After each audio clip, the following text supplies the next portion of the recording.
IPS పదవికి Siddhartha Kaushal good bye చెప్తున్నారు. Volunteer retirement ఇచ్చేసి కార్పొరేట్ కంపెనీల్లో ఉద్యోగానికి ప్రిపేర్ అవుతున్నారు అన్నటువంటి విషయాన్ని సాక్షి హైలైట్ చేసింది. ఐపీఎస్ పోస్ట్కి సిద్ధార్థ కౌశల్ గుడ్ బై అని. చంద్రబాబు ప్రభుత్వ రెడ్ బుక్ వేధింపులు ఐపీఎస్ అధికారులను అడ్లెత్తిస్తున్నాయి. ప్రభుత్వ వేధింపులు అవమానాలతో విసిగి వేసారిపోయిన ఐపీఎస్ అధికారి సిద్ధార్థ కౌశల్ తన ఉద్యోగానికి వీడ్కోలు పలుకుతున్నారు.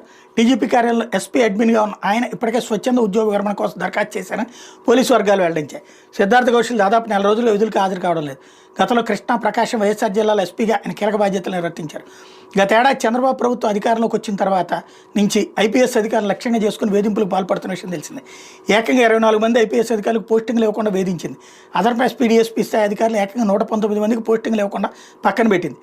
డీజీ స్థాయి అధికారులు పిఎస్ఆర్ ఆంజనేయులు, పివి సునీల్ కుమార్, అదనపు DG Sanjay, IG T Kanthi Rana, DIG Vishal గున్నీల మీద అక్రమ కేసులు నమోదు చేసి సస్పెండ్ చేసింది.